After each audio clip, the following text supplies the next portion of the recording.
Setiap manusia pasti merasakan masa indahnya yang namanya pernikahan. Mereka berbahagia dan merayakan karena sudah menemukan cinta sejatinya. Namun ujian yang begitu berat baru terlihat saat menjalani kehidupan bersama pasangan setelah hari pernikahan. Ujiannya bisa dari perselingkuhan, bisa diuji perselisihan dalam rumah tangga, dan bisa diuji dalam hal ekonomi, pekerjaan, serta keuangan yang sangat tidak stabil. Tidak sedikit juga rumah tangga berantakan atau pisah karena ujian tersebut. Namun di sisi lain tidak sedikit juga yang berhasil melewati ujian tersebut bersama sang pujaan hati. Mereka tetap berusaha mempertahankan rumah tangga mereka apapun caranya, bahkan harus melakukan hal nekat sekalipun. Contohnya seperti kisah seorang pria di film ini. Karena dia baru dipecat dari pekerjaannya, dia rela melakukan hal nekat agar mendapatkan uang yang begitu banyak. Sebab ada istri yang harus dia biayai, serta anak yang dikandung istrinya yang harus dia besarkan nantinya. Nah, jika kamu penasaran perjuangan pria tersebut dalam mempertahankan pernikahannya dan hal nekat apa yang dia lakukan, yuk kita tonton bersama alur cerita film yang akan nostalgia film bawakan. Namun sebelum kita masuk ke alur cerita filmnya, tolong bantu aku untuk klik tombol subscribe channel ini dan bunyikan lonceng notifikasinya sob, agar aku selalu bersemangat membuat kamu bernostalgia. Di pembukaan film kita diperlihatkan ada kakak beradik sedang berusaha membongkar brankas tua. Nama mereka adalah JD dan Mouk. Mereka lahir dari keluarga yang isinya penjahat semua. Setelah berhasil membuka brankas itu, mereka masuk ke dalam rumah untuk membantu keluarga untuk menyiapkan pesta Thanksgiving. Tapi tiba-tiba ibu mereka datang bersama dengan pacarnya yang bernama Glenn. Namun mereka sedang dikejar polisi karena mereka telah mencuri berlian hijau. Setelah itu ibunya berpamitan dengan JD dan Mouk. Dia dan pacarnya akan pergi ke tempat yang jauh untuk sementara waktu agar menyembunyikan diri. Namun sebelum ibunya pergi, dia meminta kepada JD menjaga Mouk. Begitupun sebaliknya, agar mereka saling melindungi satu sama lain. Setelah itu ibunya dan pacarnya pergi karena polisi sudah datang. Akan tetapi Glenn panik. Dia lalu memakan berlian yang mereka curi. Kemudian mereka telah menghilang selama 25 tahun. Sedangkan JD dan Mouk sering melakukan kejahatan yang membuat mereka keluar masuk penjara. Lalu scene berganti ke Mouk dan JD yang ingin mencuri brankas untuk mendapatkan koin langka di sebuah tempat. Saat mereka berhasil mendapat koin itu, JD ketahuan oleh salah satu petugas keamanan. Namun petugas itu dilumpuhkan oleh Mouk. Akan tetapi di saat mereka mengira sudah lolos, namun ternyata JD ketahuan, sedangkan Mouk bersembunyi. Pada akhirnya hanya JD yang dikirim ke penjara. Setelah 5 tahun di penjara, JD mendapat keringanan hukum, jadi dia bisa keluar penjara lebih cepat. Namun yang sebenarnya alasan dia dapat keluar penjara lebih cepat adalah dia membuat perjanjian dengan salah satu petugas yang bernama Farful. Jadi jika dia mendapat berlian hijau yang sudah hilang selama puluhan tahun, maka Farful harus mendapat hasil 50%. Makanya Farful mau membantu JD keluar dari penjara dengan bantuan ayahnya yang seorang hakim. Kemudian scene berganti ke Mouk. Sekarang dia sudah menikah dan sebentar lagi akan dikaruniai anak. Namun sayangnya tiba-tiba dia dipecat dari pekerjaannya karena ada badan ketenagakerjaan yang melakukan audit. Jadi karena Mouk memiliki catatan kriminal di masa lalu, makanya dia dengan terpaksa harus dipecat. Setelah itu dia pulang ke rumah. Saat dia sampai di rumah, terlihat JD sedang mengobrol bersama dengan istrinya.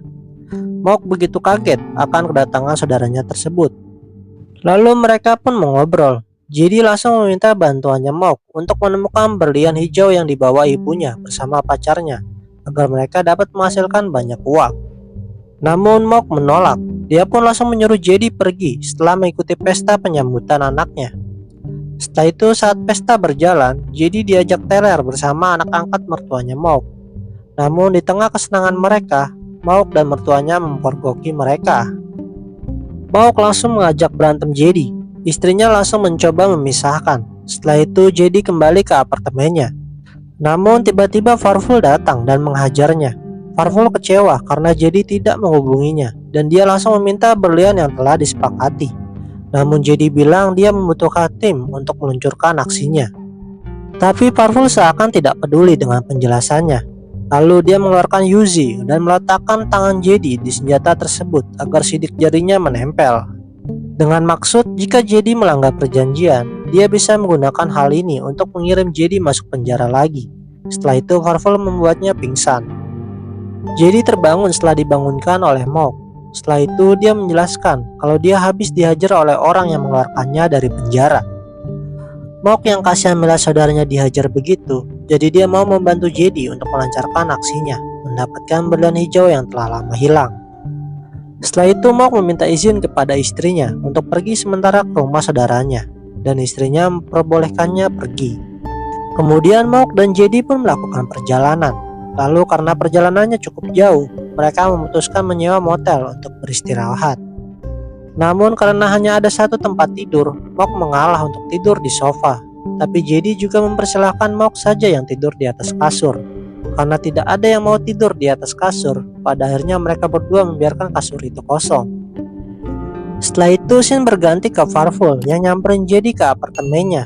Namun Jedi tidak ada di sana. Dia pun langsung melaporkan hal itu kepada ayahnya. Akan tetapi ayahnya malah memarahinya karena kecerobohannya yang melepaskan narapidana yang harusnya bisa dia manfaatkan untuk keuntungannya. Ayahnya lalu menyuruhnya untuk mencari Jedi seorang diri. Kemudian scene berganti ke Maul dan Jedi. Mereka mengunjungi rumah temannya Jedi yang bernama Bethsaida. Bethsaida tinggal seorang diri di sana. Jadi dia meminta kepada Jedi untuk menemaninya agar melakukan kesenangan berdua saja. Di satu sisi, di saat Maul ditinggal sendirian, dia didatangi peliharaannya Bethsaida yang bernama Samuel, seekor simpanse sebesar tubuh manusia. Samuel bisa menggunakan bahasa isyarat, jadi Maul mencoba menanggapinya menggunakan bahasa isyarat. Akan tetapi tiba-tiba Samuel mengarahkan tangannya Maul ke arah bagian intimnya. Maul pun jadi tidak tahan dan langsung pergi dari sana. Sedangkan Jedi berusaha mengambil ID cardnya Bethsaida. Setelah itu mereka buru-buru pergi dari sana. Setelah itu mereka kembali ke motel. Saat Jedi sedang mandi, Maul memeriksa isi tasnya Jedi. Di sana dia menemukan surat dari ibunya. Maul lalu bertanya kepada Jedi, kenapa hanya dia saja yang dikirimi surat, sedangkan dirinya tidak. Maul jadi sangat marah. Dia pun memutuskan untuk pulang. Namun di saat Jedi menahannya dan mencoba meredakan emosi saudaranya tersebut, ibu mereka tiba-tiba muncul. Maul yang melihatnya kaget yang menyebabkan dirinya jatuh. Setelah dipastikan Maul baik-baik saja, Maul, Jedi dan ibunya mengobrol di sebuah klub, sekaligus melepas kangen karena sudah lama tidak bertemu. Ibunya bercerita, waktu itu dirinya dan Glenn berhasil lolos dari kejaran polisi. Namun Glenn menelan berlian hijau yang mereka curi, yang menyebabkan Glenn tewas. Setelah itu ibunya membuang mayat Glenn ke tempat yang sudah dia tandai.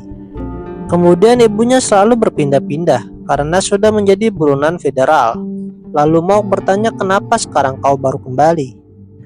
Ibunya menjawab dia sekarat. Jadi mencoba menjelaskan kalau ibunya terkena kanker otak. Waktu bertahan hidupnya hanya setahun, bahkan kurang. Kemudian Jedi meminta untuk bekerja sama untuk mengambil berlian hijau yang sudah ditelan oleh Glenn. Karena jika dijual harganya bisa mencapai 4 juta dolar untuk setiap berliannya. Maul awalnya tidak mau melakukannya, namun di saat dia memikirkan tentang istri dan anaknya yang mau lahir, dia menyetujuinya. Setelah itu scene berganti ke hari peluncuran aksi mereka. Tapi di satu sisi Farful melacak keberadaan Jedi yang berawal dari rumahnya Bethsaida. Bethsaida menjelaskan kalau mereka telah mencuri ID cardnya lalu menipu dirinya. Setelah itu Shin memperlihatkan Maul menggunakan ID cardnya Bethsaida untuk mencuri salah satu alat eksavator untuk melancarkan aksi mereka. Setelah itu Maul membawa eksavator tersebut ke tempat yang sudah ibunya tandakan agar mayat Glenn dapat ditemukan dengan mudah. Dan rupanya tempat itu ada di wilayah padang golf. Setelah mengetahui titik letak tepatnya di mana mayatnya Glenn, Maul langsung menggalinya. Kemudian di saat mayatnya sudah terlihat, Maul serta Jedi yang mengambilnya dari dalam tubuhnya Glenn dan ibunya mengawasi keadaan. Namun tiba-tiba pemilik lahan datang dan langsung nyamperin mereka. Ibunya langsung menyuruh anak-anaknya untuk cepat menemukan berliannya agar bisa segera pergi dari situ. Mok pun berhasil menemukan berliannya. Kemudian mereka langsung cabut dari sana. Namun pemilik lahan bersama teman-temannya mengejar mereka.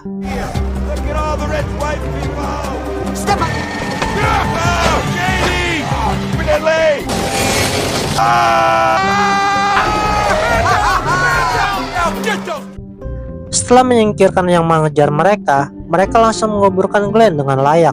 Kemudian mereka langsung kegirangan karena berhasil melakukan aksinya.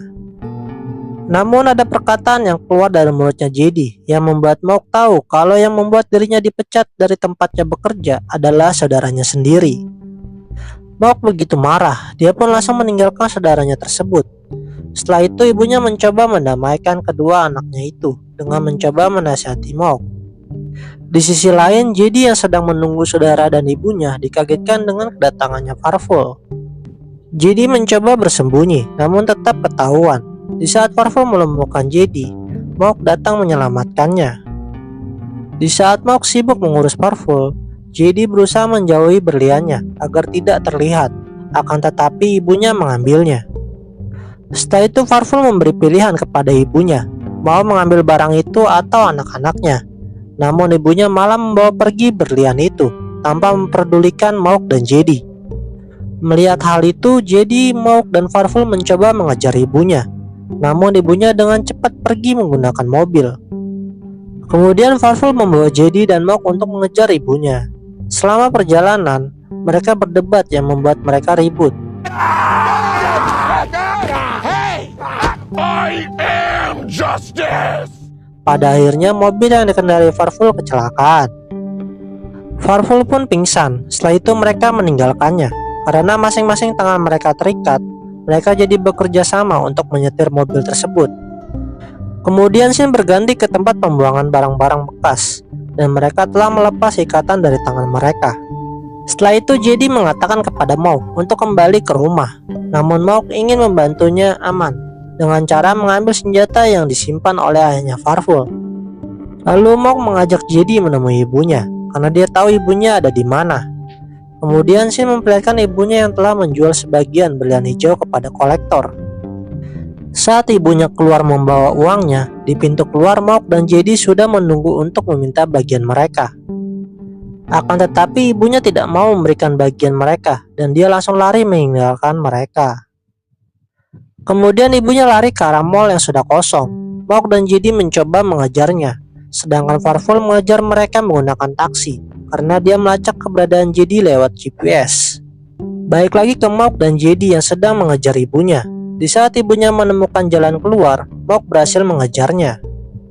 Lalu mereka saling tarik-menarik tas yang berisikan uang, namun tas itu jatuh ke bawah. JD langsung mengambilnya.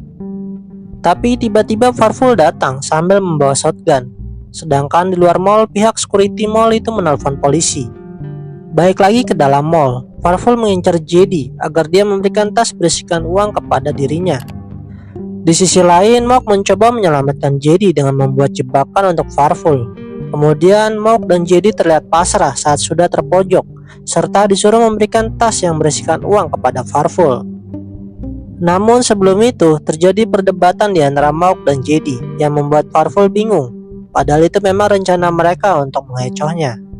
Setelah Farful melepas tembakan, Mok dan JD jadi pasrah menyerahkan tas itu kepadanya. Namun saat dia membukanya, sebuah gas menyemprot ke arah wajahnya Farful. Karena kaget, dia asal menembak yang mengakibatkan ledakan dan membuat sebuah pohon Natal jatuh menimpa dirinya. Kemudian JD dan Mok mengambil tas itu kembali, lalu mereka nyamperin ibunya. Akan tetapi sayangnya di luar sudah banyak polisi yang siap menangkap mereka. Ibunya yang mementingkan keselamatan anak-anaknya, dia mengorbankan diri untuk ditangkap oleh polisi, supaya JD dan Mok bisa keluar dari pintu belakang. Setelah itu scene berganti ke kediaman ayahnya Farful. Mok menemuinya untuk memberikan uang kepadanya, agar senjata yang ada sidik jari saudaranya bisa diambil. Kemudian scene berganti ke rumahnya Mok. Di sana istri dan keluarga mertuanya sudah menunggunya datang. Mok lalu berkata jujur pada istrinya kalau dia sudah dipecat dan akan berusaha mencari pekerjaan lain. Istrinya pun tetap mendukungnya. Setelah itu Mok memperkenalkan JD kepada keluarga istrinya dan mereka makan bersama. Setelah makan malam, Mauk dan Jedi membahas tentang uang bagian mereka masing-masing. Kemudian scene berganti ke setahun kemudian. Kini anaknya Mauk telah lahir dan mereka mengunjungi ibunya di penjara. Setelah menjenguk ibunya di penjara, ternyata ibunya masih menyembunyikan sisa berlian hijau. Jadi sisa berliannya dia berikan kepada Jedi dan Mauk mengetahuinya. Kemudian mereka membagi hasil jualan berlian tersebut berdua. Setelah itu film pun selesai. Nah sobat, itu lalu cerita film yang berjudul Brothers. Dari film ini banyak juga pelajaran yang bisa kita ambil, bahkan sudah terjadi di kehidupan nyata. Memang kehidupan setelah menikah begitu berat, karena kita tidak mengurusi diri kita sendiri lagi, melainkan kita harus mengurusi istri serta anak kita, memberi makan, melawan ego sendiri, dan mengorbankan apa yang kita punya untuk mempertahankan keluarga sampai kakek nenek. Aku berpesan kepadamu, jangan cepat-cepat menikah kalau belum siap secara finansial atau masih ingin menang sendiri, karena yang namanya pernikahan itu menyatukan dua karakter menjadi satu. Agar ada yang harus mengalah untuk mendamaikan supaya masalah yang ada tidak semakin besar. Kalau bisa sebelum menikah bahagiakan dulu saja orang tua kita dan membesarkan income agar kedepannya kita sudah siap untuk menentukan arah tujuan hidup kita.